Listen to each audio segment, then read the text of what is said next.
in the summer of '76, the Howe brothers have the Americans trapped on an archipelago. Now, all they really needed to do was go up to the Harlem River, plug it, establish their army there, and march south.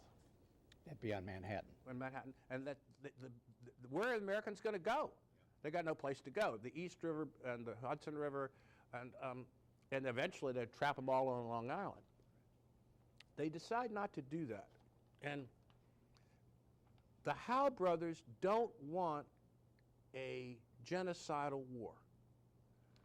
They want a proportional war.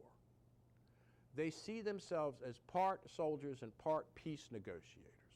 We will come over and we will deliver some pretty tough blows. We'll, as William Howe says, rough them up, okay?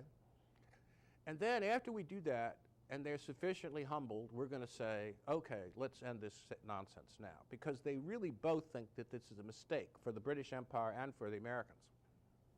Why did they think that? They're Whigs. It's interesting, most of the British officer class thought that the American war was a huge mistake.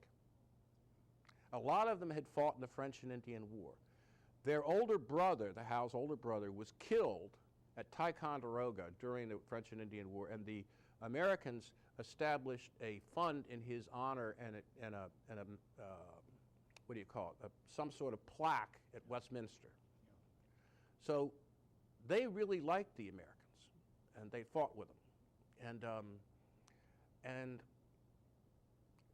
so why did they do this? You know, why did they accept the command?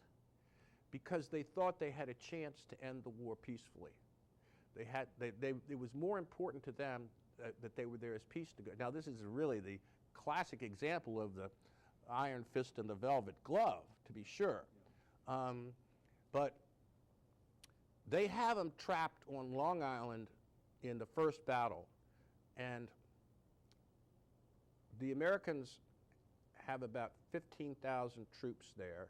Some of them still are on Manhattan, but they've lost the Battle of Long Island, and they've lost several thousand. And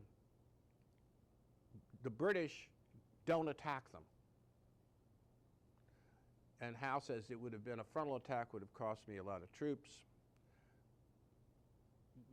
Where are they going to go? Well, they sneak across the East River at night. It's one of the great tactical moves by any general in any American war. It is Dunkirk squared, and it's a miracle. Everything has to happen right. The river currents have to be right, the weather has to be right, the fog has to descend at exactly the right moment, and the British have to be paying attention to other things. And they get all of them across. It's like, if you think about it, and there's no great picture of this because the press doesn't report it, because the press is doesn't want to report a defeat. Right. The American press. But if they hadn't got across and they had been trapped and either annihilated or captured, what would have happened?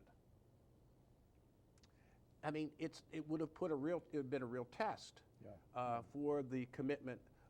I think in the end, it would have made a difference in how the war played out, but it wouldn't have made a difference in the outcome. I think that they were going to, that this was an unnecessary and unwinnable war for the Brits. But good historians disagree on this point, okay? Like the editor of the Washington papers, for obvious reasons, thinks Washington was irreplaceable. This excerpt is brought to you by the Massachusetts School of Law, a leader of reform in legal education and a leader in multimedia education for the public. To view the full interview and for a full listing of MSL's programs, log on to mslaw.edu.